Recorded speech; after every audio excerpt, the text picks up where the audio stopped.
Okay, today I want to talk about Aristotle, who was a student of Plato. And while Aristotle and Plato had many points of similarity, for example, they both believed in the rationality of the human soul and the importance of using reason to guide human affairs. They both believed that things had a purpose, that everything existed for a purpose, and it was very important to understand that purpose in order to understand how to live. And they both believed that the things of this world had certain forms, universal types of forms. Now the difference, however, is that that Aristotle did not accept Plato's two-world theory, that there is a world where there are these forms living somewhere else, and then we are the shadowy reflections of those forms down here. Aristotle did not accept this. Aristotle believed that there was one world, and that whatever forms existed in this world. You might say, to oversimplify it a little bit, Plato was more of a mystic. He believed in mathematics, geometry, and in one sense, his head was in the clouds. He was always thinking of these mystical, transcendent forms which had this, this eternal existence somewhere in a different realm. That was Plato. Aristotle was more of a biologist or a physicist. He looked only at the things of this world, and his concern was to find the forms that existed in the things of this world. So Aristotle comes up with a definition of things, and he says that a thing consists of a substance, and by substance he uses it in a number of different ways. But by the term substance, he generally means that which makes a thing what it is, the essence of a thing. And Aristotle claims that in any particular thing, any particular person or dog or cat or table, this substance is a combination of both the potential, the matter, which is the potential thing, and then the act or form, which is the thing itself. So let me say that again. Everything that exists, every substance, every unique thing that exists, according to Aristotle, is a substance, particularly natural things. But each thing that exists is a substance which consists of a potential matter and then the actual form. And so Aristotle would most likely agree with Plato that there is a universal form of a dog, in a sense. I mean, you look at a dog looks like a dog. There's a certain universal nature to dogs, but each dog has a specific form because each dog has unique matter. So when the form and the substance, the form and the matter come together, you create the unique substance of that particular thing.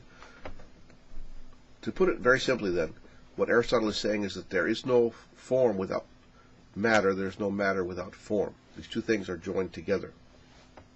Now, he goes on to explain his theory of causation, and for Aristotle this was very important. Aristotle identified 4 causes for things to happen, or especially for things to come into being. For example, let's say you're building a table and you're a carpenter.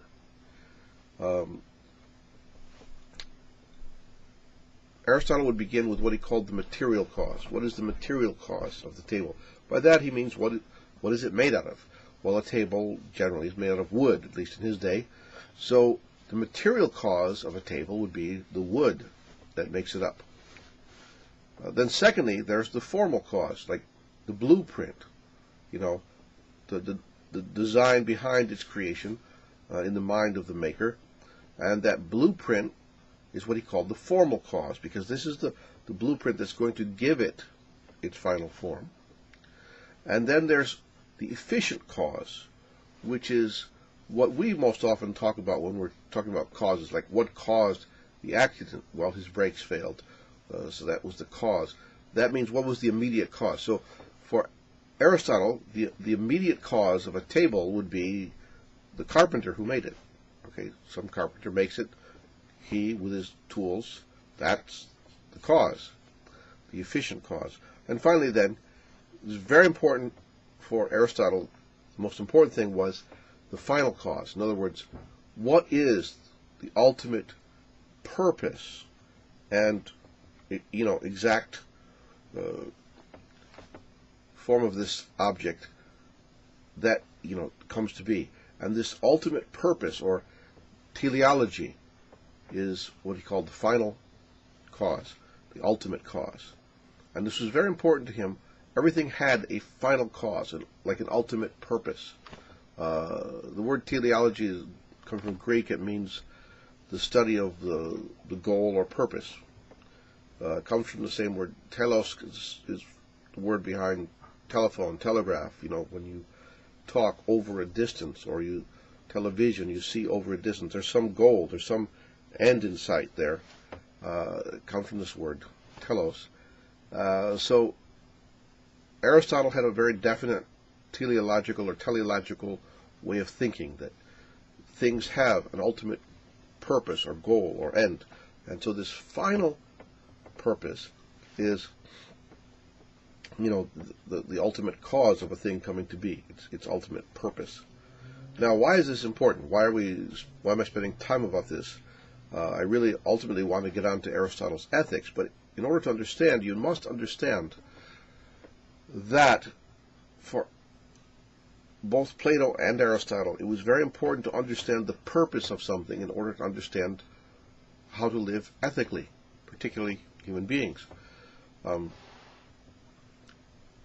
If we go back to Plato, we had this two-world theory where he believed that you could contemplate ultimate forms of various virtues, goodness, justice, truth, beauty, wisdom. You could contemplate these forms and then apply them to your life. And this was important, to apply virtue to your life.